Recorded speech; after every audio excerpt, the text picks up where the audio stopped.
വളരെ വളരെ ദുഃഖകരമായൊരു വാർത്ത കൂടി വരുന്നു. ചിക്കമംഗളൂരുവിൽ വെച്ച് കാണാതായ ഒറ്റപ്പാലം കടമ്പഴിപ്പുറം സ്വദേശിയായ ശ്രീനന്ദയുടെ മൃതദേഹം കണ്ടെത്തിയെന്ന വാർത്ത വരുന്നു. ശ്രീനന്ദയ്ക്ക് വേണ്ടി വലിയ തെരച്ചിലാണ് നടത്തിയത്. ഒരുപാട് പ്രാർത്ഥനകൾ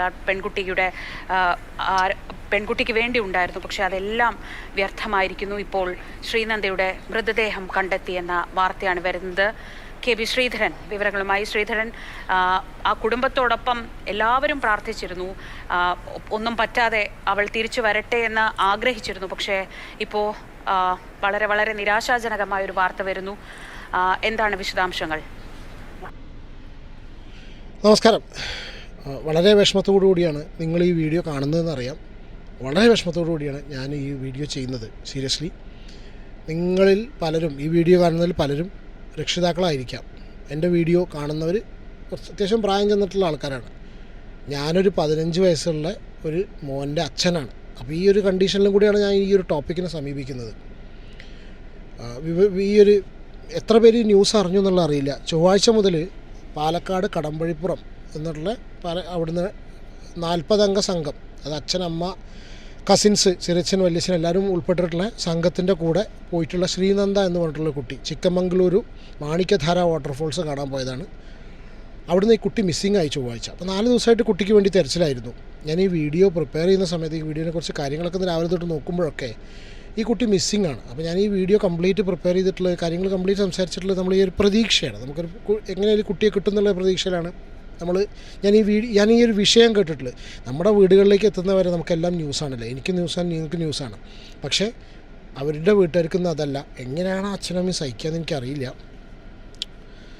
ദൈവം ശക്തി കൊടുക്കട്ടെ എന്ന് മാത്രമേ പറയാനുള്ളൂ. വെറും 15 വയസ്സുള്ളൊരു മോളാണ്. 10th സ്റ്റാൻഡേർഡിൽ പഠിക്കുന്നു. 15 വയസ്സ് വരെ വളർത്തി വലുതാക്കിയ മാതാപിതാക്കൾ ഒരുപാട് പ്രതീക്ഷകളുണ്ട്. ആ കുട്ടിക്ക് ഇനി ഒരുപാട് ലോകം കാണാനുണ്ട്. എന്ത് പറ്റിയെന്നുള്ള അറിയില്ല. ഒരുപാട് ദുരൂഹതകൾ എനിക്കിതിൽ ഫീൽ ചെയ്യുന്നുണ്ട്. എനിക്ക് പേഴ്സണലി ഫീൽ ചെയ്യുന്നുണ്ട്. നിങ്ങളുടെ അഭിപ്രായം എന്തായാലും നിങ്ങൾ കമൻറ്റ് ചെയ്യുക. കാരണം ഞാൻ ഈ ഒരു വിഷയത്തെക്കുറിച്ച് പ്രിപ്പയർ ചെയ്യുന്ന സമയത്ത് എൻ്റെ മനസ്സിൽ ഈ കുട്ടിയെ ആരോ അപായപ്പെടുത്തി എന്നുള്ളതായിരുന്നു. ഇപ്പോൾ ഈ കുട്ടിയുടെ ബോഡി കിട്ടിയിട്ടുണ്ട്. ആ വാട്ടർഫോൾസിൻ്റെ തൊട്ടടുത്ത് നിന്ന് 1500 അടി താഴ്ചയിലാണ് ഈ ബോഡി കിടക്കുന്നതെന്നാണ് പറയുന്നത്. ഒറ്റയ്ക്ക് പോകുന്നൊരു കുട്ടി, 15 വയസ്സുള്ള കുട്ടി, 40 അംഗ സംഘത്തിൻ്റെ കൂടെ ഉണ്ടായിരുന്ന കുട്ടി, വെറും 10 മിനിറ്റിൻ്റെ ഗ്യാപ്പിൽ കാണാതായിട്ടുള്ള കുട്ടി, ഒരു കാൽ വഴുതി വീഴുന്ന സിറ്റുവേഷനിൽ ആൾക്കാർക്ക് മനസ്സിലാവുന്നില്ല, കൂടുള്ളവർ അറിയുന്നില്ല എന്ന് പറയുന്ന സമയത്ത് ഒരുപാട് അശ്രദ്ധയായിട്ടുള്ള പാരൻസിനായിട്ടാണ് അല്ലെങ്കിൽ കൂട്ടത്തിലുള്ള ആൾക്കാരായിട്ടാണ് എല്ലാവരും പറയുന്നതെങ്കിലും എനിക്കറിയില്ല. കൂട്ടത്തിൽ പറയുന്നത് 15 വയസ്സുള്ള കുട്ടി എങ്ങനെ കൈ പിടിച്ച് നടത്തണമെന്നൊക്കെ ഒരുപാട് പേര് ചോദിക്കുന്നുണ്ട്. ഒരുപാട് ആരോപണങ്ങൾ വരുന്നുണ്ട്. കുട്ടി ആത്മഹത്യ ചെയ്തതാണെന്ന് പറയുന്നുണ്ട്. ഒളിച്ചോടി പോയി എന്നുള്ള രീതിയിൽ പറയുന്ന ടിപ്പിക്കൽ നമ്മുടെ മെൻറ്റാലിറ്റി ഉണ്ട് അവിടെ കമൻറ്റ് ബോക്സിലൊക്കെ. ആ കുട്ടിയെക്കുറിച്ച് പറയുന്ന കൂട്ടുകാരെ പിടിച്ച് 2 എണ്ണം കൊടുത്താൽ കുട്ടിയെല്ലാം സത്യം പറയുന്ന വേറൊരു വിഭാഗത്തിന് നമുക്ക് കാണാൻ കഴിയും. അങ്ങനത്തെ ഒരുപാട് ചർച്ചകൾക്കൊടുവിലാണ് ഈ കുട്ടിയുടെ മൃതദേഹം കിട്ടിയിട്ടുള്ളത് എന്നുള്ള ന്യൂസ്. ഞാൻ ന്യൂസും കാര്യങ്ങളൊക്കെ പ്ലേ ചെയ്യാം. എനിക്ക് സംശയങ്ങൾ വരാൻ കാരണം എന്ന് വെച്ചാൽ കുടുംബം സംശയം ഉന്നയിച്ചു. ഒരു പോലീസ് നായയുടെ ഒരു ഇൻസിഡൻറ്റ് പറയുന്നുണ്ട്. പോലീസ് നായ തെരച്ചിൽ കഴിഞ്ഞിട്ട് കടയുടെ അവിടെ വന്ന് നിന്നു എന്ന് പറയുന്നുണ്ട്. അപ്പോൾ സ്വാഭാവികമായിട്ടും അത് കഴിഞ്ഞതിന് ശേഷം പോലീസ് ലോക്കൽസിനെ എന്തായാലും ചോദ്യം ചെയ്യേണ്ട ഒരു സിറ്റുവേഷൻ. പോലീസ് അത് ചെയ്തിട്ടില്ല. അവർ അത്യാവശ്യം നല്ല രീതിയിലാണ് ഊർജിതമായിട്ടാണ് തിരച്ചിൽ നടത്തിയിട്ടുള്ളത്. പക്ഷേ വെൻ ഇറ്റ് കംസ് ടു ലോക്കൽസിനെ ചോദ്യം ചെയ്യേണ്ട ഒരു സിറ്റുവേഷൻ വരുന്ന സമയത്ത് അവരുടെ ഭാഗത്തു നിന്ന് ആ ഒരു രീതിയിലുള്ള സമീപനം ഉണ്ടായിട്ടില്ല എന്നുള്ളത് വളരെ ഗൗരവപരമായിട്ടുള്ള കാര്യം കുടുംബം ഉന്നയിച്ചിരുന്നു. ആ കുട്ടി നമുക്ക് ഈ മിസ്സിംഗ് എന്ന് പറഞ്ഞു കഴിഞ്ഞാൽ ഭയങ്കര ഒരു വിങ്ങലാണല്ലേ. നമുക്ക് എന്താണെന്ന് അറിയാതെ അങ്ങനത്തെ ഒരു, പക്ഷേ ഞാൻ വിചാരിച്ചിരുന്നു ഇനിയിപ്പോൾ എന്തെങ്കിലും നമുക്കങ്ങനെ പറയാൻ പാടില്ല. എന്നാലും തിരിച്ച് കിട്ടിയാൽ മതി എന്നുള്ള ജീവനോടെ. ഒരുപക്ഷെ ചിലപ്പോൾ രക്ഷിതാവ് എന്നുള്ള കണ്ടീഷനിലായിരിക്കാം ഞാനങ്ങനെ പറയുന്നത്. എന്താണെന്നറിയില്ല. എന്തായാലും ഭയങ്കര വിഷമം തോന്നിപ്പോയി. ഞാൻ ആ ന്യൂസ് പ്ലേ ചെയ്യാം. ഞാൻ ഈ ഒരു സ്ഥലത്തിനെ കുറിച്ച് നോക്കിയ സമയത്ത് 2-3 കാര്യങ്ങൾ കണ്ടു. നമ്മളിപ്പോൾ ഈ പല സ്ഥലത്തേക്കും നമ്മൾ പോകുമ്പോൾ അവിടുത്തെ ടെറൈനിനെ കുറിച്ചൊന്നും നമുക്ക് അറിയില്ല. ലോക്കൽ ഗൈഡോ കാര്യങ്ങളൊന്നും നമ്മളെ കൂടെ ഉണ്ടായിരിക്കില്ല. നമ്മൾ പുറത്ത് പോകുന്നപ്പോൾ നമ്മുടെ കേരളത്തിലെ കാര്യമല്ല പറയുന്നത്, ഔട്ട് ഓഫ് കേരള പോകുന്ന സമയത്ത് പല സുരക്ഷാ മാനദണ്ഡങ്ങളൊന്നും അവിടെ ഉണ്ടായിരിക്കില്ല. പ്രോപ്പർ സൈൻ ബോർഡ്സ് ഉണ്ടായിരിക്കില്ല. ചില സ്ഥലത്തേക്ക് പോകുമ്പോൾ നമ്മൾ എടുക്കേണ്ട ചില മുൻകരുതലുകളുണ്ട്. ഏത് സമയത്ത് അവിടെ ചെല്ലണം, ഏത് സീസണിൽ ചെല്ലണം എന്നുള്ള പല കാര്യങ്ങളുണ്ട്. നമ്മൾ പോകുന്ന സമയത്ത് ഏതൊക്കെ സ്ഥലങ്ങളിലേക്ക് പോകാൻ നമ്മൾ പാടും, കൈവരികളുണ്ടോ, അതേമാതിരി സ്റ്റീപ്പായിട്ടുള്ള സ്ഥലങ്ങളുണ്ടോ, എന്തൊക്കെ പിന്നെ വസ്ത്രവും അങ്ങനത്തെ കാര്യങ്ങൾ നമ്മളുണ്ട്, dress code in the sense like നമ്മൾ ഏത് type of slippers shoe use ചെയ്യണം, ഗ്രിപ്പുള്ളത് യൂസ് ചെയ്യണം, അങ്ങനത്തെ പല കാര്യങ്ങളുണ്ട്. ഇതിനൊന്നും പ്രോപ്പർ സൈൻ ബോർഡ്സും കാര്യങ്ങളൊന്നും ഉണ്ടായിരിക്കില്ല. അപ്പോൾ നമ്മൾ പോകുന്ന ആൾക്കാരാണ് ഏറ്റവും കൂടുതൽ ശ്രദ്ധിക്കേണ്ടത്. പിന്നെ ഏറ്റവും കൂടുതൽ ഈ കുട്ടികളുടെ ഇടയിൽ ഞാൻ അങ്ങനെ ആരും കുറ്റം പറയില്ല കേട്ടോ, എനിക്കും ആ പ്രായത്തിലുള്ളതൊന്നുള്ളതുകൊണ്ട് ഞാൻ പറയുകയാണ്. ഈ സെൽഫി എന്ന് പറഞ്ഞിട്ടുള്ളൊരു സംഭവമുണ്ട്. പലരും ഈ കുട്ടിയുടെ ഫോട്ടോ കാണുന്ന സമയത്ത് തന്നെ ഈ കുട്ടി ഒരു പാറക്കെട്ടിൻ്റെ മുകളിൽ നിന്നിട്ട് എടുത്തൊരു ഫോട്ടോ ഉണ്ട്, അതായത് കൈവിരയുടെ പുറത്ത് നിന്നിട്ട് എടുത്തിട്ടുള്ളൊരു ഫോട്ടോ ഉണ്ട്. ആ ഫോട്ടോ വെച്ചിട്ട് ഈ കുട്ടി ഒരുപാട് പേര് കുറ്റപ്പെടുത്തുന്നുണ്ട്. സത്യത്തിൽ ഈ കുട്ടിക്ക് എന്താ സംഭവിച്ചതെന്നുള്ള കാര്യം എപ്പോഴും അറിയില്ല. ആ കുട്ടിയുടെ ഭാഗത്ത് നിന്ന് അബദ്ധം പറ്റിയതാണോ, അത് ആരെങ്കിലും ഇതിനെ അപായപ്പെടുത്തിയാണോ, ഇതൊന്നും നമുക്കറിയില്ല. പക്ഷെ എന്നാലും പറയുന്ന സമയത്ത് പല പ്രശ്നങ്ങൾ, ഈ സെൽഫി എന്ന് പറഞ്ഞാൽ ഒരു വലിയൊരു സംഭവമാണ്. ഞാൻ പറയുന്നത് വെച്ചാൽ ഒരു ടൈപ്പ് ഓഫ് എന്താ പറയുക, നമ്മളെ മക്കളെയൊക്കെ ബാധിച്ചിട്ടുള്ള വലിയൊരു സംഗതിയാണത്. കാരണം വെച്ചാൽ അഡ്വഞ്ചറസ് ആയിട്ട് പല സ്ഥലത്ത് പല കാര്യങ്ങളും ചെയ്യാൻ നോക്കുക, അവിടെ നിന്നൊക്കെ സെൽഫി എടുക്കാൻ നോക്കുന്ന സിറ്റുവേഷൻ വരിക, പല അപകടങ്ങൾ സംഭവിക്കാനുള്ള കഷ്ടിച്ച് രക്ഷപ്പെടുക, അങ്ങനത്തെ ഒരുപാട് ഇൻസിഡൻസ് നമ്മൾ കേട്ടിട്ടുണ്ട്. ഈ കുട്ടിക്ക് എന്താ സംഭവിച്ചെന്നുള്ളത് അറിയില്ല. എന്താണെങ്കിലും സോഷ്യൽ മീഡിയ ഓൾറെഡി ഇതിനെ പല രീതിയിലും വിധി എഴുതിയിട്ടുണ്ടായിരുന്നു. കാമുകൻ്റെ കൂടെ പോയിട്ടുണ്ടായിരിക്കും, ഒപ്പമുള്ള കുട്ടിയെ ചോദ്യം ചെയ്താൽ കിട്ടും, വീട്ടുകാരുടെ അശ്രദ്ധ, അമ്മേനെ പിടിച്ചിട്ട് രണ്ടെണ്ണം കൊടുക്കണം, കാരണം അമ്മ ശ്രദ്ധിക്കേണ്ടതല്ലേ, പെൺകുട്ടിയല്ലേ, പിന്നെ ന്യൂജനിൻ്റെ ആറ്റിറ്റ്യൂഡ്, ആ സംസാരിച്ചിട്ടുള്ളൊരു കുട്ടിയുണ്ട് കൂടെ, അതായത് കസിൻ കുട്ടിയുണ്ട്, ആ കുട്ടി സംസാരിച്ചെന്നുള്ള പാനിക്ക് ഫീൽ ചെയ്യുന്നുണ്ട്. ഈ കുട്ടിക്ക് മൊബൈൽ ഫോൺ ഇല്ല എന്ന് പറയുന്നുണ്ട്. എന്തൊക്കെ എന്താ കാമുകൻ്റെ കൂടെ പോയി സൂയിസൈഡ് ചെയ്തു, പറയാവുന്നതിൻ്റെ അപ്പുറം. എന്തായാലും ഞാൻ ഇതിൻ്റെ ബാക്കിയുള്ള ന്യൂസ് പ്ലേ ചെയ്യാം, അതിനുശേഷം ബാക്കി കാര്യങ്ങൾ സംസാരിക്കാം. ഏതായാലും ഏറ്റവും സങ്കടകരമായിട്ടുള്ള കാര്യം തന്നെയാണ് ശ്രീജ. നമ്മൾ കഴിഞ്ഞ ദിവസങ്ങളിലൊക്കെ ഒരു പ്രാർത്ഥിച്ചിരുന്നു, അല്ലെങ്കിൽ ആഗ്രഹിച്ചിരുന്നു, ഈ ശ്രീനന്ദ, നമ്മുടെ ശരണ്യ തിരിച്ചു വന്ന പോലെ ശ്രീനന്ദ തിരിച്ചു വരുമെന്നുള്ളൊരു പ്രതീക്ഷയൊക്കെ എല്ലാവരും പങ്കുവച്ചിരുന്നു. പക്ഷേ ഈ ശരണ്യൻ്റെ കേസിൽ ഞാൻ വീഡിയോ ചെയ്തതാണ്. എനിക്കിപ്പോഴും ആ കാര്യത്തിൽ കൺവിൻസ്ഡ് അല്ല. കാരണം 1/2 ലിറ്റർ വെള്ളം മാത്രം ഉണ്ടായും കൊണ്ട് കൊടുങ്കാട്ടിൽ 2 ദിവസം താമസിക്കുന്ന സിറ്റുവേഷൻ വരിക, അതിൻ്റെ പരിപൂർണ്ണ കൂടുതൽ എനർജിയോടുകൂടി തിരിച്ചു വരിക എന്ന് പറയുന്ന സമയത്ത് ഒരുപക്ഷെ ചിലപ്പോൾ നമ്മളെ സംസാരിക്കുമ്പോൾ നമ്മളെ ചിലപ്പോൾ പല രീതിയിലും ബ്രാൻഡ് ചെയ്യപ്പെടാം. പക്ഷെ എന്നാലും എനിക്ക് ആ കാര്യത്തിൽ ഞാൻ ടോട്ടലി കൺവിൻസ്ഡ് അല്ല. കാരണം വെച്ചാൽ നമുക്ക് അറിയില്ല എത്രയൊക്കെ ധൈര്യമുള്ള മനുഷ്യരാണെന്നുണ്ടെങ്കിലും കൊടും വനത്തിൽ 2 ദിവസം അകപ്പെട്ട് പരിമിതമായിട്ടുള്ള സംഭവം, അതായത് വെള്ളം വളരെ അടിസ്ഥാനപരമായിട്ടുള്ള വെള്ളം, ഇതൊന്നും കിട്ടാതെ ഒരു വ്യക്തി നിന്നിട്ട് തിരിച്ചു വരുന്നൊരു സിറ്റുവേഷനിലായിരുന്നില്ല ശരണ്യ തിരിച്ചു വന്നിട്ടുള്ളത്. ഞാൻ ശരണ്യ ഒരിക്കലും സൂപ്പർ ശരണ്യ എന്ന് പറഞ്ഞിട്ടുള്ള വിശേഷിപ്പിക്കുന്ന ആൾക്കാരിൽ പെടുന്നൊരു വ്യക്തിയല്ല. പോട്ടെ, അത് കഴിഞ്ഞത് നമ്മളെ ടോപ്പിക്കല്ല. പക്ഷെ എന്നാലും പലരും പല ന്യൂസ് ചാനൽസും ചർച്ച ചെയ്യുന്ന സമയത്ത് ഇത് കാണുന്നുണ്ട്. ഇനിയിപ്പോൾ ശരണ്യയെ വിളിച്ചിട്ട് ഈ കാര്യത്തിൽ ശരണ്യയോടുകൂടി ഇൻ്റർവ്യൂ ചെയ്യുന്ന സിറ്റുവേഷനും കാണാം. അതും നമ്മൾ തന്നെ കാണും. കാരണം മാധ്യമങ്ങൾ അങ്ങനെയാണ്. മാധ്യമങ്ങൾ ശരണ്യയുടെ അടുത്തേക്കും ചെല്ലുമായിരിക്കാം, ചെന്നിട്ട് ചോദിക്കും ഈ കുട്ടിയുടെ കാര്യങ്ങൾ വെച്ചിട്ട് എന്തായിരുന്നു നിങ്ങൾക്കുണ്ടായ അനുഭവം എന്നൊക്കെ പറഞ്ഞിട്ട് റെഫർ ചെയ്ത് ന്യൂസ് സെൻസേഷൻ ആക്കുന്ന സിറ്റുവേഷനിൽ ഉണ്ടായിരിക്കും. പോട്ടെ, ഞാൻ പറഞ്ഞു. പ്രതീക്ഷകളും പ്രാർത്ഥനകളും ഒക്കെ വിഫലമാക്കിക്കൊണ്ട് ഇപ്പോൾ ശ്രീനന്ദയുടെ മൃതദേഹം കിട്ടി എന്നാണ് ലഭിക്കുന്ന വിവരം.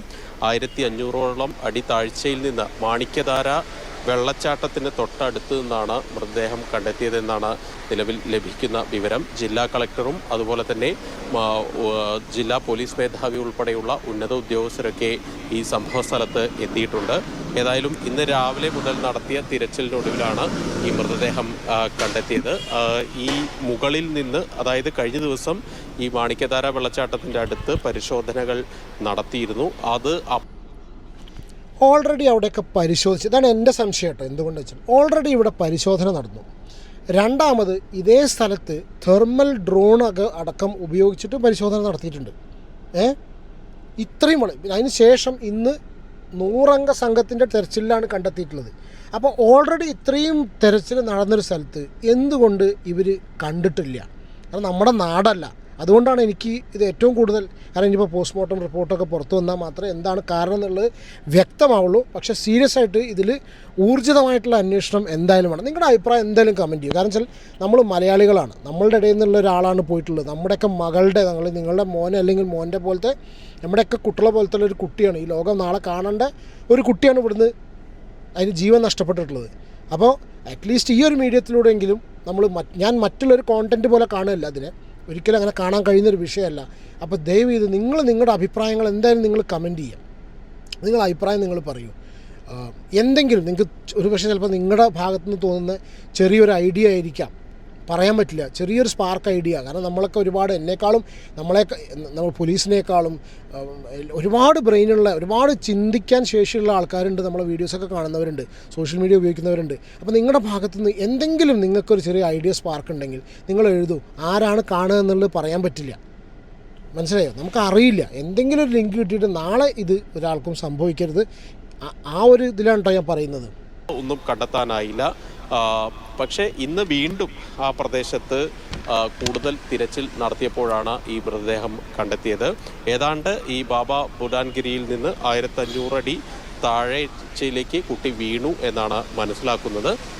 ഏതായാലും ഇതിൻ്റെ കൂടുതൽ വിശദാംശങ്ങൾ ഇനിയും അറിയേണ്ടിയിരിക്കുന്നു. ഇന്ന് 100 അംഗ ടാസ്ക് ഫോഴ്സാണ് ഇന്ന് ഈ പരിശോധനകൾ നടത്തിയത്. വനംവകുപ്പിൻ്റെയും പോലീസിൻ്റെയും നാട്ടുകാരുടെയും സംയുക്തമായിട്ടുള്ള പരിശോധനയാണ് ഇന്ന് ഈ ബാബ ബുഡൻഗിരിയുടെ താഴ്വാരത്ത് നടന്നത്. അതിനൊടുവിലാണ് ഇപ്പോൾ 1500 അടി താഴ്ചയിൽ നിന്ന് ഈ മൃതദേഹം കണ്ടെത്തിയിരിക്കുന്നത്. ഏതായാലും കഴിഞ്ഞ 4 ദിവസവും ശ്രീനന്ദ തിരിച്ചു വരും എന്ന് കാത്തിരുന്നുകൊണ്ട് ശ്രീനന്ദനെ തിരിച്ചു കൊണ്ടുവരുന്നതിന് വേണ്ടി വലിയ തിരച്ചിലുകൾ, വലിയ പരിശോധനകളൊക്കെ. ഇനി ഇതിൽ ഈ കുട്ടിയുടെ ചെറിയച്ഛൻ്റെ ഒരു ചില വാക്കുകളുണ്ട് കേട്ടോ. പുള്ളി പറഞ്ഞിട്ടുള്ള കാര്യങ്ങൾ, ഏത് സമയത്താണ് മിസ്സിങ് ആയിട്ടുള്ളത്. കാരണം വെറും 10 മിനിറ്റിന് ഡിഫറൻസിലാണ് ഞാൻ ഈ പറഞ്ഞുകൊണ്ടിരുന്നൊരു സമയം. ഈ കുറ്റപ്പെടുത്തിയിട്ട് കാര്യമില്ല, ആരെയും കുറ്റപ്പെടുത്തുന്നില്ല. കാരണം അവരെക്കാളും വലിയ നഷ്ടമൊന്നും നമുക്ക് തേർഡ് പേഴ്സൺ ഉണ്ടായിരിക്കില്ല. ശരിയാണ്, ഒരാൾ അവരോട് മക്കൾക്ക് അപായം വരണം എന്നുള്ള രീതിയിൽ ആരും പോവില്ല. ശ്രദ്ധിക്കണം എന്നും പറയാൻ പറ്റില്ല. ചില കേസ് നമ്മൾ ശ്രദ്ധയുടെ അപ്പുറമായിരിക്കും. അതാണ് ഞാൻ ആ ഒരു ലിങ്കിൻ്റെ കാര്യം പറഞ്ഞിട്ടുള്ളത്. എൻ്റെ ഒരു സംശയം ഞാൻ പറയുന്നത്, ശ്രദ്ധിച്ചു കഴിഞ്ഞാൽ കൂടെ. കാരണം 15 വയസ്സുള്ള കുട്ടിയെ കൈ പിടിച്ച് നടത്താൻ പറ്റും. എന്നാലും കൈ പിടിച്ച് തന്നെ നടത്തണം. പ്രത്യേകിച്ച് ഇങ്ങനത്തെ സ്ഥലങ്ങളിൽ വളരെ ഇമ്പോർട്ടൻ്റ് ആണ്. 40 പേരാണ്. ഒരുപാട് പേരൊക്കെ ഉണ്ടാവുന്ന സമയത്ത് അപ്പുറത്തുണ്ടാവും, അമ്മാവൻ്റെ അടുത്തുണ്ടാവും, അവിടെ ഉണ്ടാവും, ഇവിടെ ഉണ്ടാവും, അല്ലെങ്കിൽ അവളവിടെ വണ്ടി കയറിയിട്ടുണ്ടാവും. കാരണം ഈ കുട്ടിയെ കാണാതെ 5:20 ഈ കുട്ടി ഫോട്ടോ എടുത്ത് കഴിഞ്ഞിട്ട് 5:26 അടുത്തുള്ള കുട്ടികളൊക്കെ കൂടി ഫോട്ടോ എടുക്കുന്ന സമയത്ത് ആ കൂട്ടത്തിൽ ഈ കുട്ടി ഇല്ല എന്ന് കണ്ട സമയത്ത് ബാക്കിയുള്ളവർക്ക് തോന്നിയ സംശയം, ചെറിയച്ഛനോ ഏറ്റവും തോന്നിയ സംശയം എന്താ വെച്ചാൽ ആ കുട്ടി അവിടെ ഇല്ലല്ലോ എന്ന് പറയുമ്പോൾ ചിലപ്പോൾ അങ്ങോട്ട് കയറിയിട്ടുണ്ടാവും എന്നുള്ള ആ ഒരു ചിന്തയിലാണ് പലർക്കും ഇതുപോലത്തെ പ്രശ്നങ്ങൾ വരുന്നത്. ഇനി ഈ ഒരു ചെറിയച്ഛൻ്റെ വാക്കുകൾ കേട്ടോ. ഈ ഒരു വിവരം അറിയുന്നതിന് മുന്നെയാണ് ഉണ്ടായിട്ടുള്ളത്. ഞാൻ ജസ്റ്റ് പ്ലേ ചെയ്യാം. 5:20 കുട്ടി ഞങ്ങളുടെ കൂട്ടത്തിലുണ്ടായിരുന്ന ഒരു ഫോട്ടോ എടുത്തു. അത് കഴിഞ്ഞ് കുട്ടിയുടെ കൂടെ ഉണ്ടായിരുന്നവർ അടുത്ത ഓരോ ഫാമിലി സെപ്പറേറ്റ് ഒരു ഫോട്ടോ എടുത്തുകൊണ്ടിരിക്കുകയായിരുന്നു. അപ്പോൾ ഈ കുട്ടി മുകളിലോട്ട് കയറിപ്പോയി. അപ്പോൾ മുകളിലോട്ട് കയറി 2 വഴിയുണ്ട്. ഒരെണ്ണം ലെഫ്റ്റ് തിരിഞ്ഞ് അങ്ങനെ കയറാം, സ്ട്രൈറ്റ് കയറിക്കാൻ ഞങ്ങൾ വണ്ടി പാർക്ക് ചെയ്ത സ്ഥലത്തെത്താം. പക്ഷേ ഈ കുട്ടി ഇടത്തോട്ട് തിരിഞ്ഞ് കയറിയെന്നാണ് അവസാനം ഞങ്ങൾക്ക് കിട്ടിയ വിവരം. അത് കഴിഞ്ഞ് 5:26 അതിന്റെ പിറകിലായിരുന്നു ഞാൻ ഉണ്ടായിരുന്നത്. ഞാൻ പറഞ്ഞു കഴിഞ്ഞിട്ട് ഈ കുട്ടി അവിടെ ഇല്ല, ഇവരാരും. അപ്പോൾ ഇവരെല്ലാവരും വണ്ടി കയറി കാണുമെന്ന് വിചാരിച്ചു. അത് കഴിഞ്ഞ് പാർക്കിങ്ങിൽ എത്തിയപ്പോഴാണ് കുട്ടി എത്തിയിട്ടില്ല എന്ന് പറഞ്ഞു. അപ്പോൾ ഒരു 6-7 മിനിറ്റിന്റെ അവർ വ്യത്യാസം. ആ സമയത്ത് വെച്ചാണ് ഈ കുട്ടി അവിടെ നിന്ന് മിസ്സായത്. 5:20 വരെ കുട്ടി കൂടി ഉണ്ടായിരുന്നു. ഈ തൊട്ടടുത്തൊരു 10 അംഗ സംഘം ഉണ്ടായിരുന്നു പറയുന്നുണ്ടോ? അവരെ കുറിച്ച് എന്തെങ്കിലും സൂചനയുണ്ടോ? ഇല്ലല്ല, അതേപ്പറ്റി അന്വേഷിക്കുന്നുണ്ട്, പോലീസ് അന്വേഷിക്കുന്നു. കണ്ടോ ഈ ഒരു കാര്യം, തൊട്ടപ്പുറത്ത് 10 അംഗ സംഘം ഉണ്ടായിരുന്നു, അവരെ കുറിച്ചിട്ടുള്ള അന്വേഷിക്കുന്നുണ്ടെന്ന് പോലീസ് പറയുന്നു. അതിനുശേഷം ഈ ബോഡി കിട്ടുന്നു. അപ്പം ഇങ്ങനത്തെ ചില കാര്യങ്ങൾ കൂട്ടി ഇണക്കുന്ന സമയത്താണ് ഈ ഒരു സംശയം വരാൻ കാരണം. അല്ല, ഈ സംഘത്തിൽ നിന്ന് മോള് കയറിപ്പോയി എന്ന് പറയുന്നത് ഒറ്റയ്ക്ക് മുകളിലേക്ക് കയറിപ്പോയി എന്നാണ് പറയുന്നത്. കയ്യിൽ മൊബൈലൊന്നും ഉണ്ടായിരുന്നില്ല. കയ്യിൽ മൊബൈൽ പോലും ഇല്ലാത്ത ഈ ഒരു കുട്ടി ഒറ്റയ്ക്ക് കയറി പോകേണ്ട ഒരു സാഹചര്യം. കാരണം അവിടുന്ന് 2 വഴിയാണ്, കയറി വരുന്ന സമയത്ത് 2 വഴിയാണ്. നിങ്ങൾ ജസ്റ്റ് നെറ്റ് നോക്കിക്കഴിഞ്ഞാൽ മനസ്സിലാവും ഈ ഒരു ഘടന. പിന്നെ വളരെ കൃത്യമായിട്ടുള്ള കൈവരികൾ അവിടെ ഉണ്ട്. പിന്നെ ഈ ഒരു സമയം എങ്ങനെയാണ് 5:30 ഈ ഒരു കുട്ടി എന്തിനു തിരിച്ച് കയറി പോകണം? എന്ത് പറഞ്ഞാണ് അങ്ങോട്ട് പോയതെന്ന് വല്ലതും അറിയാമോ? ഇല്ലല്ല, ഒന്നും പറഞ്ഞൊന്നുമില്ല. അവര് ഫോട്ടോ എടുത്തു, അത് കഴിഞ്ഞ കുട്ടി ഫ്രണ്ടിൽ കയറി, അത്രേ ഉള്ളൂ. അല്ലാതെ ഒന്നും സംഭവിച്ചിട്ടില്ല. ശ്രീനന്ദ ആരെങ്കിലും ബലമായി തട്ടിക്കൊണ്ടുപോയി എന്നുള്ളൊരു സംശയം അച്ഛനും അമ്മയും പറയുന്നുണ്ടായിരുന്നു. ഇപ്പോ ഏകദേശം എല്ലാവർക്കും അങ്ങനെ ഒരു സംശയമുണ്ട്, അങ്ങനെയാണ് സംഭവിച്ചിരിക്കുക എന്നുള്ള കാര്യം. പക്ഷെ അങ്ങനെ ഒരാൾക്ക് ബലം പ്രയോഗിച്ച് അവിടെ നിന്ന് കടത്താൻ പറ്റുമോ? അതിന് ഒരുപാട് ആളുകൾ ചുറ്റും കൂടി നിൽക്കുന്ന ഒരു സ്ഥലം കൂടിയല്ലേ? പക്ഷേ ഡോഗ് സ്ക്വാഡ് വന്ന് കൃത്യമായിട്ട് അവിടെ ഒരു കടയുടെ അടുത്ത് വന്ന് ഒരു കടയുടെ അടുത്ത് വന്നാണ് നിന്ന്. പിന്നെ അതിനുശേഷം ഡോഗ് സ്ക്വാഡ് തിരിച്ചു വരികയായിരുന്നു. എന്നിട്ടും അവിടെയുള്ള ഒരു കടക്കാരെ പോലും ചോദ്യം ചെയ്യുകയും ചെയ്തിട്ടില്ല. അത് മാത്രമേ ഞങ്ങൾക്കൊരു, ബാക്കി നല്ല രീതിയിൽ അന്വേഷണം നടക്കുന്നുണ്ട്. പക്ഷേ ലോക്കലിന്റെ കാര്യം വരുമ്പോൾ മാത്രം അവർക്ക് ഒരു താല്പര്യം. അവിടെയെങ്കിലും CCTVയോ മറ്റു സൗകര്യങ്ങളോ ഇല്ല. അവിടെ നിന്നൊരു 15 കിലോമീറ്റർ താഴെ വന്നാൽ ഒരു പോലീസ് ഔട്ട് പോസ്റ്റ് ഉണ്ട്. അവിടെ മാത്രമേ ഒരു CCTV ഉള്ളൂ.